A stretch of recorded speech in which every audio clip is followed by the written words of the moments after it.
Okay, this is again about the QFS and the GCI and all this debate that I want to leave behind. I talk primarily sobre on the talk to serious people, not talk to people seriously means that there is no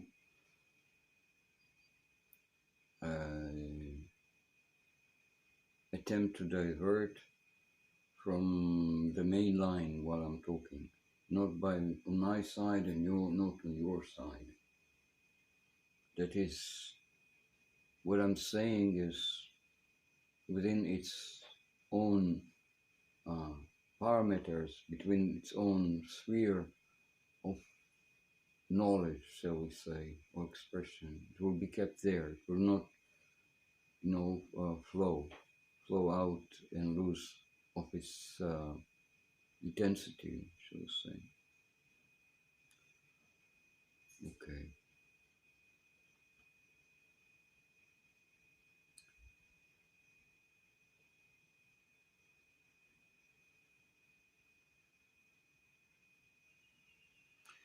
When, say, a top programmer that is coming to, or top programmer group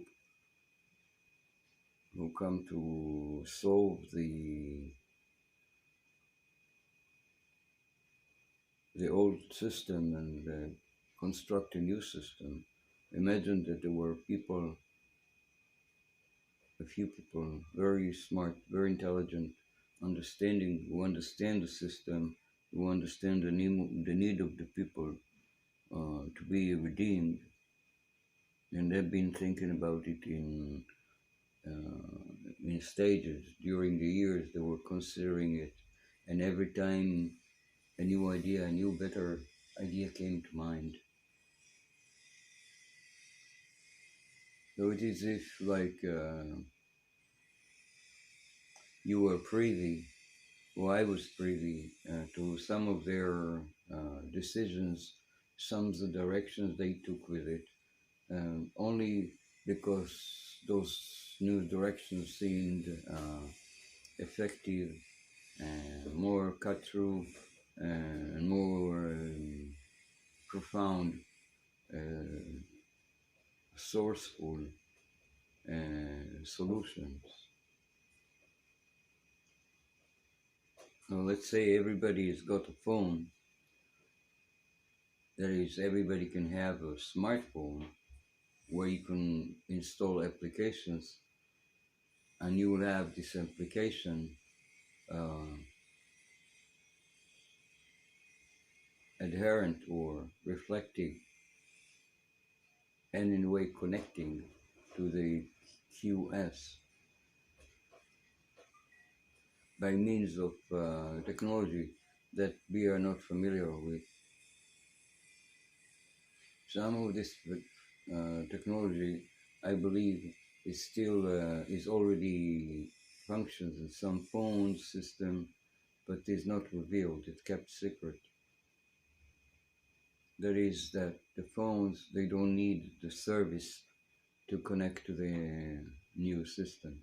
It doesn't need the usual service, the servers that you use. It doesn't use this technology. So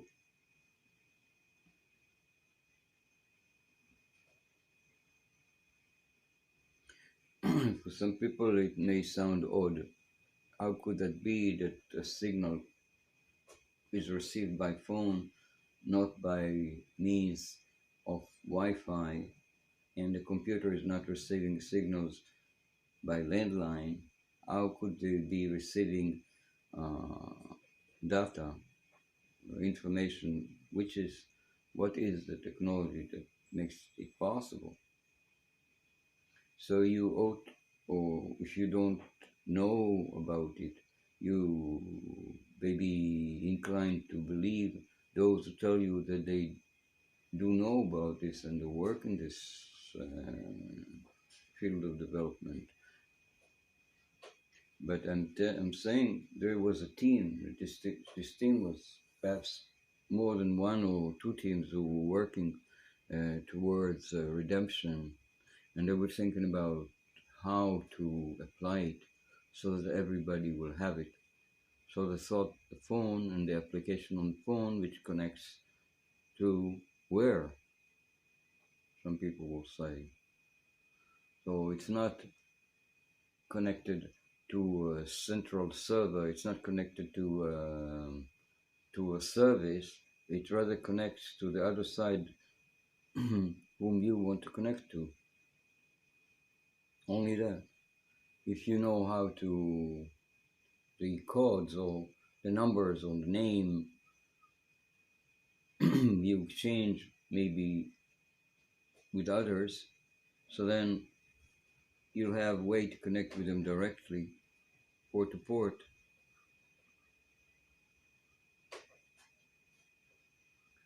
So how would the money transfer, the RV could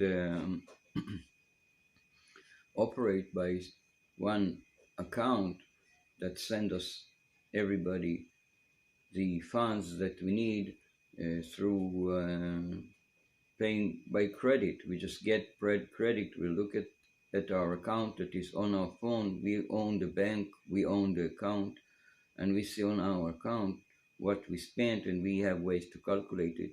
And then we connect with others, and we buy, we sell, we exchange if we want anything that we exchange appears on the application. Now we can order a flight ticket. You can order a flight ticket. You can perhaps buy other things, anything at all that is in the limits of our permission. What are the limits of our permission?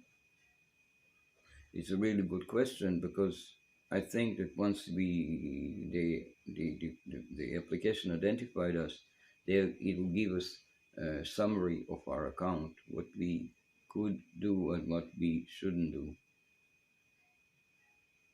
and then gives us means to just send money to somebody and receive receipts and have all the paperwork done in the application, so that we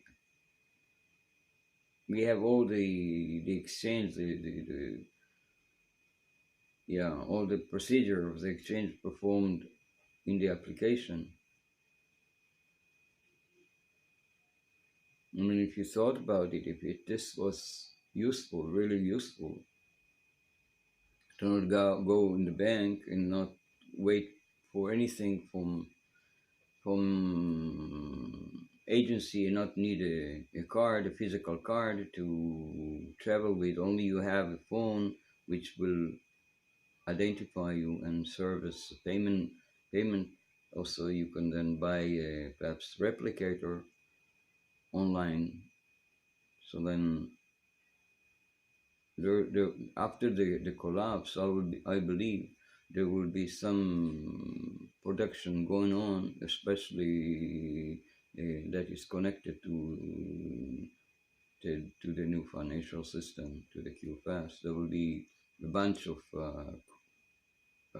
services that you could buy, and machines like replicators, printers, 3D printers of different kinds, and so on, that you could buy directly from the phone, and then your phone will also maybe connected to at least a version of the galactic records, so you could access the galactic records, and then later on you buy a machine that exactly suits this kind of information, so you can have a better device, not only an application, but a better device. Let us Corey Good calls it glass pads. You can sit with a glass pad and go through a lot more information, including the Akashic records. Yeah, I hope this was not said too fast. I'm feeling many times that I'm talking too fast. I hope this is not happening now, and you have understood, what I mean. That is a slow version, a more civilized version of the my explanation to the new QFS. Yeah,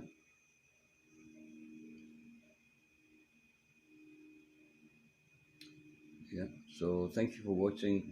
I'm your son. Ciao.